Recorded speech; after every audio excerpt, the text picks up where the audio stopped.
Hi kids, welcome to TeaFairy Storytime. We've got some fun books today, and they're both by one author. So the author is Victoria Hyla Maldonado, and the illustrator is Marisol de Valle. And she actually has stickers that she makes and just all kinds of cool stuff. I will share her on the TeaFairy and Friends Storytime Adventures Facebook page. The other illustrator is my friend Ronald B Jr., and he has worked with Victoria Hyla Maldonado on a couple other books that I've already read to you guys. You may remember them. His illustrations are very easy to recognize, his very specific style. So, I believe that I have a fairy friend coming in to read the first book, which is Monstery Donstery Dock. And then I will follow up with Tempest the Turtle.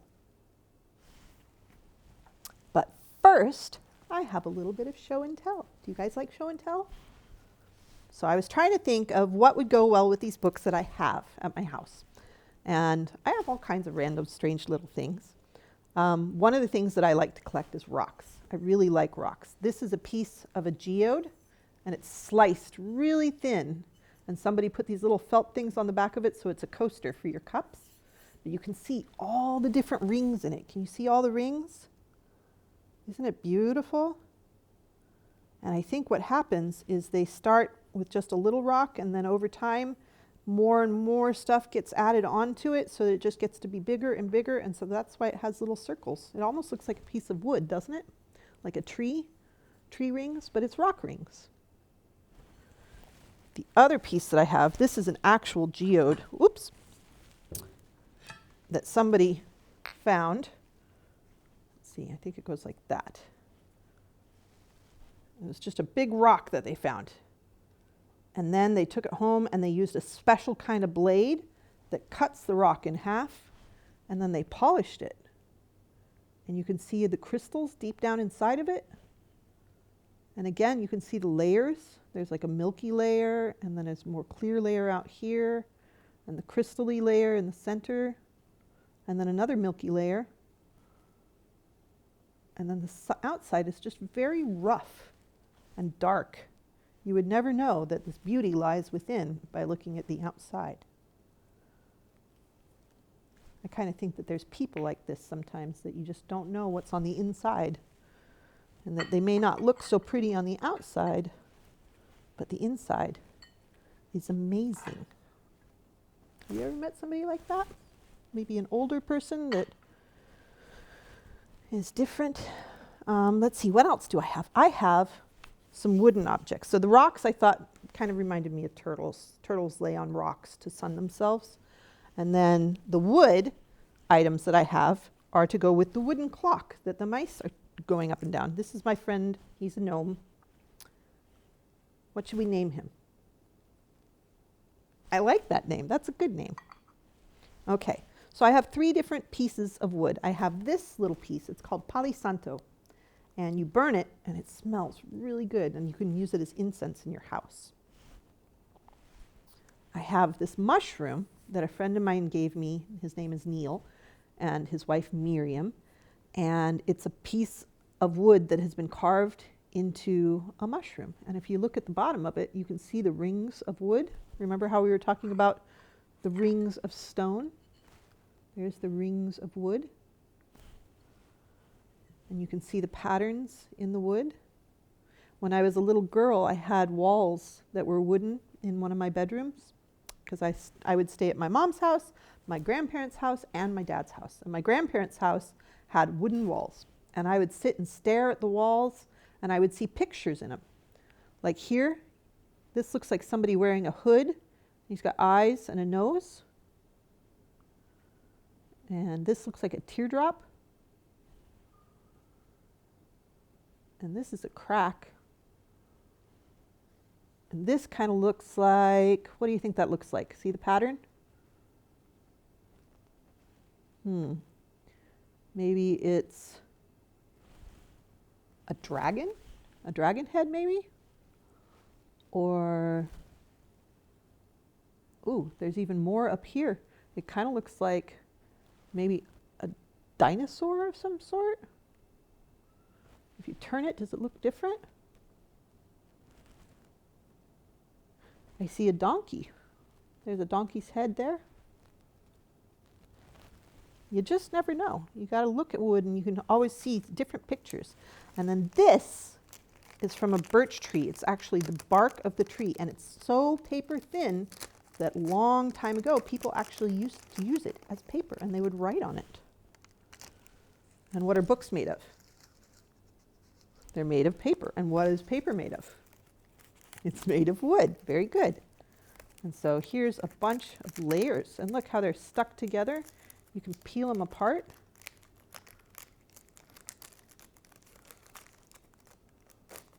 Oops, that one didn't peel very good, but you see what I'm talking about. There's a little bit here and a little bit there. And look, there's even another layer underneath. Isn't that neat? It's called birch bark. I have a whole bunch of it because there was a birch tree near my old house. All right, that's it. That's my show and tell. Are you guys ready for story time? Yes? Good. Okay. My friend is coming. She's going to be reading Monstery Donstery Dock. All right, are you guys ready? I am. See you in a minute. Hello, this is the Coffee Fairy. I'm going to be reading Monstery Donstery Dock to you. And this is written by Victoria Hyla Maldonado, and it is illustrated by Marisol DeVille. And I think this story just looks so fun, kind of spooky. The fly page is purple and has this beautiful kind of pink spray looking effect on it. I like it. All right. And there's a nice place where you can write your name. And this page here is just a copyright. We have Monstery Donstery Dock, written by Victoria Hyla Maldonado and illustrated by Marisol DeVille. Monstery Donstery Dock. The zombie limped up the clock. Bong! When the clock struck 1, the zombie said, "Ugh," then lost his leg and he dropped. Monstery Donstery Dock. A blob oozed up the clock. When the clock struck 2, the blob pooped some goo that hardened just like a rock. Ooh, you see his little goo poos? Monstery Donstery Dock. A mummy crawled up the clock. When the clock struck 3, he lost some TP, which came off his foot like a sock. Ooh, looks like he got stuck in the goo. Monstery Donstery Dock. A Yeti hiked up the clock. When the clock struck 4, she let out a great roar and threw ice that was white as chalk. There's some really fun visual things going on here. See, all the monsters are interacting. Monstery Donstery Dock. Frankenstein lurched up the clock. When the clock struck 5, he came more alive as lightning struck on the last talk. Oh. Monstery Donstery Dock. A skeleton climbed up the clock. When the clock struck 6, he became pickup sticks and the key that would fit in a lock. Oh, I like the way, do you see how the skeleton mouse looks? He's kind of cute. Monstery Donstery Dock. A vampire swooped up the clock. When the clock struck 7, the vamp saw his reflection poofing into a bat from the shock. Poof! The bat's very cute. Monstery Donstery Dock. A dragon clawed up the clock. When the clock struck 8, she sneezed out a blaze, then hovered above like a hawk. Ooh, dragons, fire. Monstery Donstery Dock, a ghost floated up the clock. When the clock struck 9, he let out some slime. It was like a loogied been hawked. Ew. Monstery Donstery Dock, a werewolf ran up the clock. When the clock struck 10, he howled once again as the moon shone through the cloud block. Ooh, you see the clouds through the window? These are really fun illustrations. Monstery Donstery Dock, an ogre mounted the clock. When the clock struck 11, the ogre offended with a smell that was worse than the pox. Ooh, see? You should say, excuse me. Monstery Donstery Dock. The kraken enveloped the clock. When the clock struck 12, at once overwhelmed, all the monsters abandoned the clock. Look, they're all running away. The kraken is huge, you see? He's like a big octopus or a squid.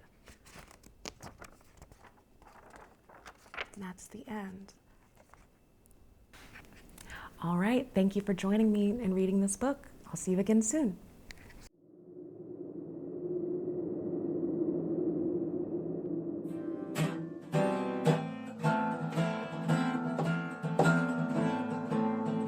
Halloween is coming and hiding in the night.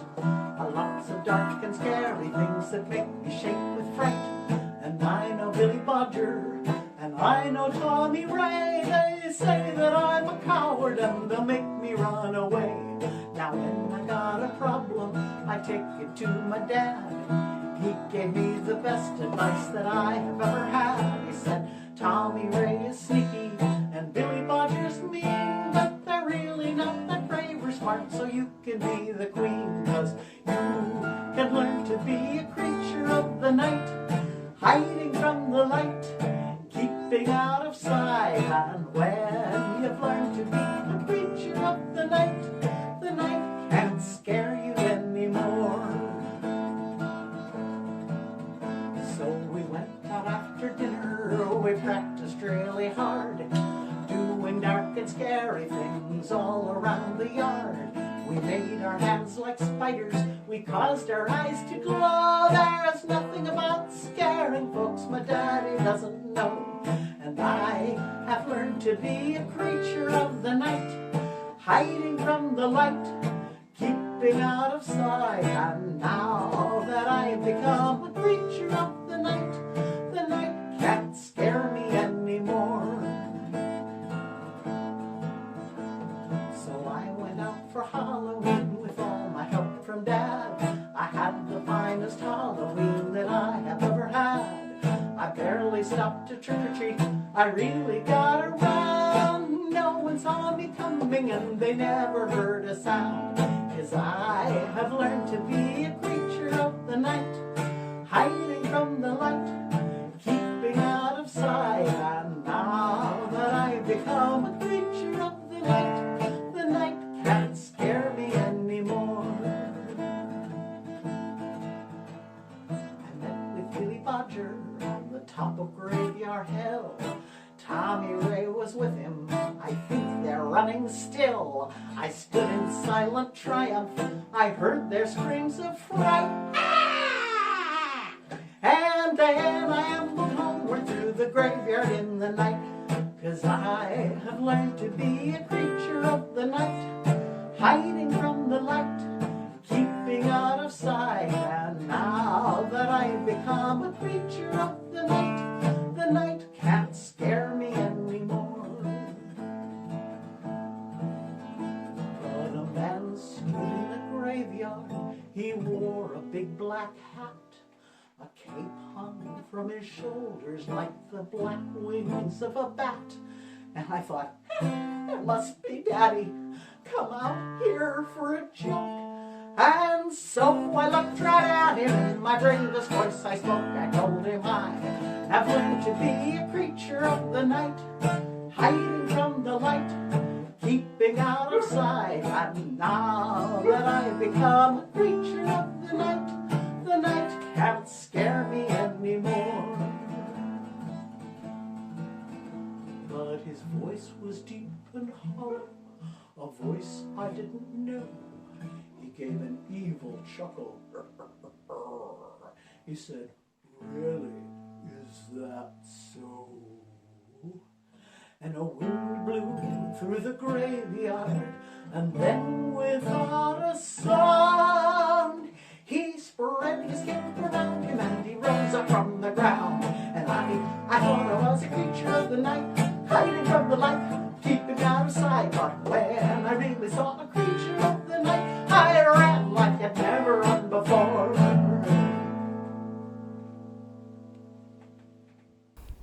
Hi, it's the Coffee Fairy. I found this story and I thought it'd be fun to share with you. It's called 5 Little Pumpkins. 5 little pumpkins sitting on a gate. The first one says, "Oh my, it's getting late." The second one says, "There are witches in the air." Third one says, oh wait, I see the witch. There she is. She's in the air.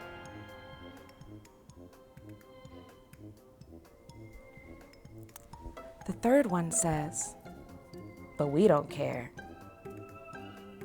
The fourth one says, "Let's run and run and run." And the fifth one says, "I'm ready for some fun." Woo went the wind, and out went the lights, and 5 little pumpkins rolled out of sight. Wasn't that a fun story? Aren't these felt boards just so fun? They make it easy to tell your own stories or to make a visualization of a story you already know. What story would you tell? Oh, that was fun. All right, Tempest the Turtle, written by Victoria Hyla Maldonado, illustrated by Ronald B. Botts, Jr. Thank you for being a friend, Victoria Hyla Maldonado. She sends me all her books, and I just love sharing her work. To my sweet Micah, my inspiration and guiding force. And that's from Victoria. To Ronald B. Botts, Sr., I love you, Dad. And that's from Ronald B. Botts, the illustrator. Tempest the Turtle. I should just show you that whole illustration. You see the bubbles in the water? Those are air bubbles. And there's seaweed. And there's Tempest the Turtle. Ooh, look, he has pet turtles inside of his house, and it looks like he collects turtles too. Tempest the Turtle had a wonderful life. She had no need to worry. She always had food brought twice a day and never had to hurry. I think she lives in this aquarium. Have you ever had an aquarium before? Some people have fish in them. Some people have plants in them. Some people have turtles in them. Micah played with her every day. Their games were so much fun. From tap and chomp and air swim to peekaboo and run. Now, I have met Victoria's children via the internet because we've only ever met on Zoom and on Facebook. And this is her daughter. Aren't they cute? Very nice kids. But then one day, Tempest woke to find that Micah was not at home. And in her tank was a strange new food that bubbled into the foam. Uh-oh, bubbling food. Tempest wondered, watched, and waited. But soon, worry became her mood. Where has Micah gone today? What am I to do?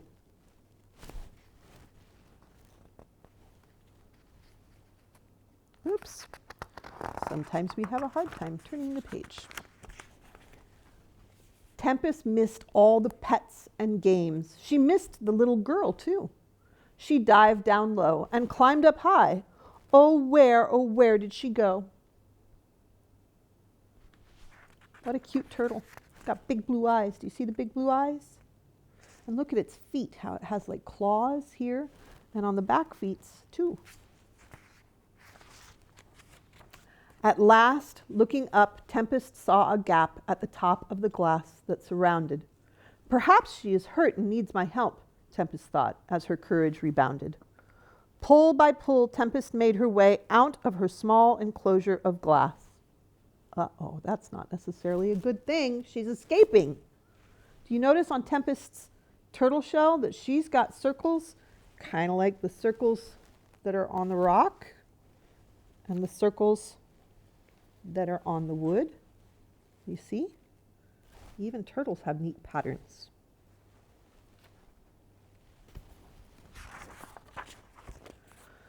But climbing up onto the shelf above, she felt truly alone.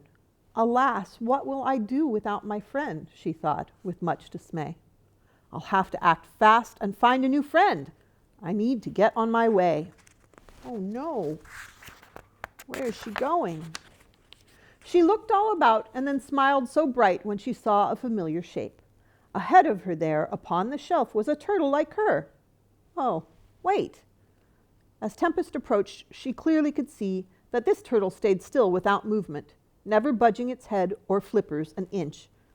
This sea friend was not an improvement. It's because it's maybe not a real turtle. As she turned away with a little frown, something glinted and caught the light.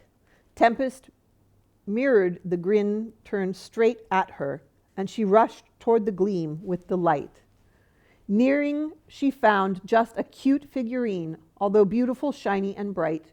It was only a cold-cut crystal turtle. Oh my, this just isn't right. With her head bowed low, she kept walking on and soon bumped right into another. Its color was right, but its shell was too bright. Oh, it's just a light, not a brother. She went walking on, her sadness too much, but then sunshine warmed her path. Way up high, a face wore a smile, but of course it was just painted glass. Boy, she's not having much success. She's finding all kinds of friends that might be friends. Oh, where has my Mika gone? Tempest cried so hard she was bawling. Upset as she was, with her eyes shut tight, a step off the ledge had her falling. Oh no, oh me, is this the end? She thought quickly as she fell. Have you guys ever fallen off of something? It's kind of scary sometimes, isn't it? But it's not always bad. But as luck would have it, her landing was soft. Oh, good. On a beautiful plush pink shell. Look, she landed on a turtle, a stuffed turtle. Tempest felt glad that she wasn't hurt, at least not in a physical way. Still, she was alone and couldn't get home. So here on the bed she would stay. And look, the pillow has a turtle on it too. Sad and so tired from her misadventure, Tempest huddled beneath a pillow. As the room became shadowed, quiet and dark, she fell asleep in the moon's glow. And she's underneath the turtle pillow.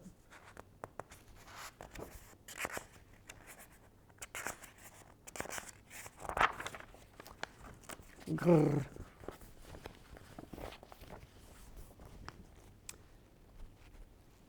Tempest finally awoke to a sweet voice calling, "Tempest, where did you go?" Opening her eyes, Tempest felt pure joy. My Micah, oh yes, she's home. Although Micah searched everywhere, high and low, Tempest knew she was out of sight. As tears poured down on Micah's face, Tempest pushed out with all her might. Poor Micah. When Tempest emerged, Micah turned and saw and excitedly rushed towards her. "Oh, Tempest, my turtle, how did you get out, you silly little girl?" Tempest's face beamed as the girl picked her up and carried her towards her pool.